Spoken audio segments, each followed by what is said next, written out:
What's up, everybody? Welcome back to another edition of Stories with Mr. Ahamad. Thank you so much for joining me here in my home. It's always a pleasure to have you here listening to me talk about books. For those of you who are returning viewers, you know that I have a thing about accessibility when it comes to reading. And when it comes to accessibility, there is nothing more accessible than coming across a good match. I'm talking something that just vibes with you, where, you know, the internal monologue is right. You feel what that character's thinking, where the dialogue is clutch, where they sound real, where you can really get into the conflict and you want the characters to succeed. Now, when I really got back into reading, when I decided I wanted to be a teacher, I needed a book like that. And I didn't have to look any further than Dear Martin by Nic Stone. This book is everything to me, and it has stuck with me. And when I came across this book, man, I felt so blessed. I'm not gonna lie to you, part of that is because of the length. When you look at this book, it is roughly 200 pages. It's not that long, so you can get through it in like 1 or 2 sittings. So if I'm not mistaken, Dear Martin was published, I think, in 2017.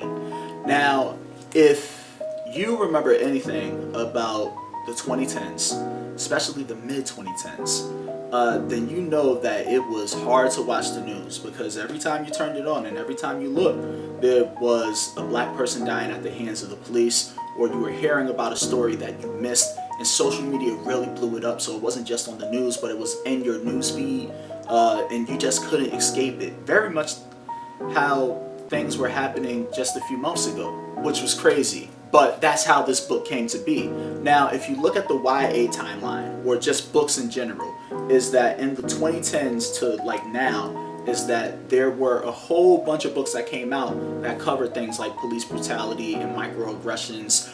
Like, black authors really stepped up and they put their voice out there to really communicate to people. So Justice's character does just that. Thanks to some stellar character writing by Nic Stone, characters such as Justice, Manny, SJ, Jared, and even Doc all have these arcs that work together to feed into Justice's story. And what it's about is that he's dealing with this anger just from the things that he's experiencing from day to day. Everything's building up. And instead of internalizing it in a way that we see most of our young black men do, he decides to study Dr. King, as the title suggests, and he writes some letters. He keeps a journal about how he's dealing with everything from, you know, the pressures of microaggressions to being tokenized, to interracial dating, and to being pressed by the police. It's a whole thing, and it's written so well. Alright, y'all know how I'm rolling this season though. We gotta talk about how would you teach this book. Because guess what? You should teach this book. It's so accessible for so many different reasons. And one of the things that I love so much about Nic Stone's writing, which I didn't realize until I read her other books, is that she breaks up her narratives into different formats. So for example, in this book, you get the internal monologue and you get the dialogue in some chapters, and then she'll take a break from that to show you Justice's journal to Dr. King, where he writes his letters. And then apart from that, you also get the news reports, and then even next to that, you get these debate structures where it's written as a script as opposed to the traditional way that you write narrative. And with each of those, one, you can use it as a way to look at different writing structures, but two, my favorite part is to have the students act out what's happening in Justice's life during those times where it's written as a script. So for example, in chapter 3, where they are talking about everything that went down at the beginning of the book, is that you can assign a part to each person.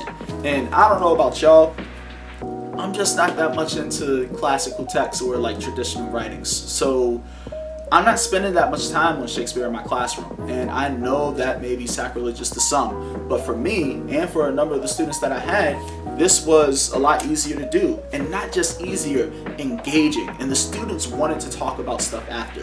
So that's definitely something that you should do with this book, because it's a way to get them in there to talk about the things that matter. One of the key things that you have to teach about this book, that you have to go into detail about, is the N-word. Because there's a scene where Jared, who's rich and white, and a couple of his rich and white friends are at a party and they start dropping the N-word. And it's because, they have one or two black friends, or because they're part of the music, or because they participate in the culture. And Justice does not take it well, rightfully so, I feel. But the thing about the N-word is that when you're in schools, teachers and administration are quick to silence anyone and to police that kind of language. But I personally feel, based on my studies and my experience as an African-American male, growing up in the hood, is that, I think we have a right to repurpose that word, but that doesn't mean that everyone else gets to use it. So there's a great thing that Ta-Nehisi Coates does where he talks about it. Words don't have meaning without context, okay? My wife refers to me as honey. That's accepted and okay between us. If we were walking down the street together and a strange woman referred to me as honey, that wouldn't be acceptable. The understanding is I have some sort of relationship with my wife. Hopefully I have no relationship with this strange woman. It's the same thing with words within the African American community, or within any community. When you're white in this country, you're taught that everything belongs to you. You think you have a right to everything. So here comes this word that you feel like you invented. And now somebody will tell you how to use a word that you invented. Why can't I use it? Everyone else gets to use it. You know what? That's racism that I don't get to use it. That's racist against me. I have to inconvenience myself and hear this song and I can't sing along? How come I can't sing along? You know what I mean? And I think, for white people, I think the experience of being a hip-hop fan and not being able to use the word nigga is actually very, very insightful. It will give you just a little peek into the world of what it means to be black.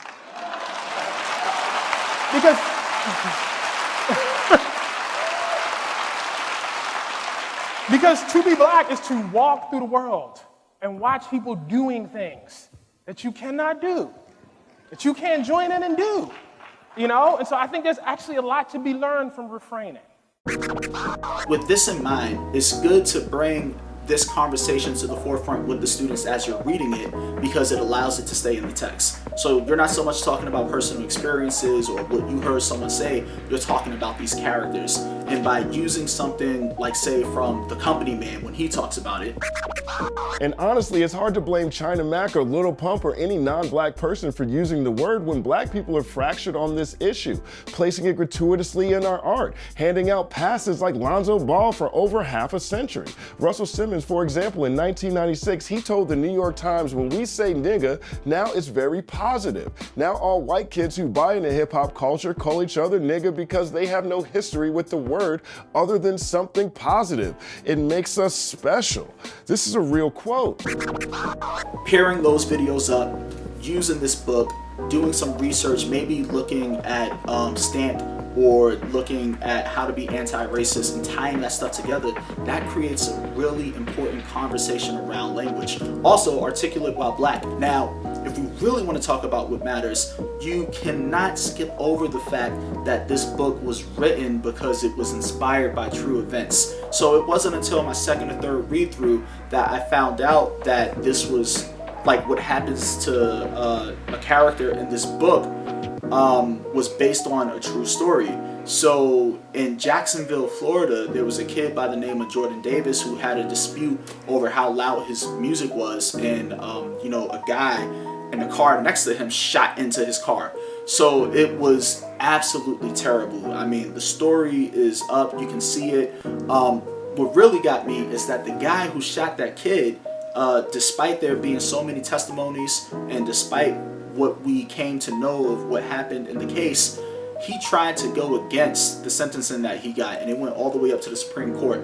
So there's similar things that happen in this book, and you can really get into talking about current events. You can talk about the Black Lives Matter movement, you can talk about the legal system, and you can talk about justice, really. And I don't mean justice as in the character, but what is justice and what is injustice. These are conversations that we can bring in, especially because throughout this book there's this whole thing about justice and SJ on the debate team talking about black issues, especially with criminality and especially with the school systems. That's something that you can cover and you can tie in easily. Lastly, what I would like to bring up is that you have to read, you have to study some things on Dr. King. You can watch Selma, or you can read some of his letters, or you can read some of his speeches, or you can do all of those things. The reason why is because what we're finding, and this has been the case all the time, is that for some reason, the world treats black people as if they're not allowed to be angry. And they always throw Dr. King in people's face like, that's not in the spirit of King. Dr. King wouldn't have wanted y'all to do that. Dr. King would be rolling in his grave right now. No, Dr. King marched, Dr. King fought, Dr. King was fierce in the things that he did, but you won't know that if you only take the Dr. King at surface level, the Dr. King that you get in your standard history class. You gotta read into his work. The way that he said that riots were the voice of the unheard and the voice of the oppressed, the way that he tried to hold everyone accountable when he received the Nobel Peace Prize and he said, you can't give this to me if you're not going to do more. Dr. King was out there really putting in the work, and he got in people's face, and while he was nonviolent about it, he still went in a way that went against the grain. And so many times when we deal with protests or when we deal with black people wanting to speak up for themselves, it's like, oh, it's not the right time. Oh, don't do it this way. Oh, don't do it that way. But guess what? When is it going to be the right time for you to listen? When is it going to be the right time for things to change? You can't wait. And Dr. King was about that life. I just have to add that Nic Stone as an author she's just really cool, really beyond this world. At the start of the pandemic, she dedicated most of her time to coming on Instagram Live and hosting different educators and writers to talk about race. And in doing so, I learned a lot about her thought process and why she chose to write the things that she did. And, you know, everything that she said really speaks to me, not just as an educator, but also as a reader. Y'all know how I feel about classic texts. There is a place for them. I'm just not too certain that it's in a high school classroom. What I often come across is the fact that when we talk about mandatory reading is that we give books to students that doesn't even work at enticing them. And that's because they were written so long ago when entertainment was different. You can't really blame these students for wanting to be entertained by something that they're going to invest in, because everything is entertainment. So let's work to put the right things in front of them. In addition to that, you know, if we're talking about classic African American texts, is that the things that we had to choose from were so dark. And Nic Stone talks about that and talks about how it encouraged her to write something different. I remember in high school I met three characters who were African American, and they all had really sad stories. Reading lost its savor a little bit just because, I don't know, like you hit this point where the assigned reading no longer reflects your experience. That is sad to me. And I eventually did start writing because I wanted to rectify that. And I wanted people who are in high school to have the stuff that I didn't. I'm just grateful that there are authors out here doing the work, really stretching themselves and adding to the narrative, making things more positive, things more enjoyable in the text, because everyone should be reading. Based on the way that I have been gushing about this book through this review, you already know that I want you to read it. You have to go read it. But here's the thing that I'm going to let you know. Nic Stone has wrote more than Dear Martin. To just think that this is the only thing that she's contributed, or to think that this is the only thing worth reading because it's about race, you're totally missing the point of black literature as it is now.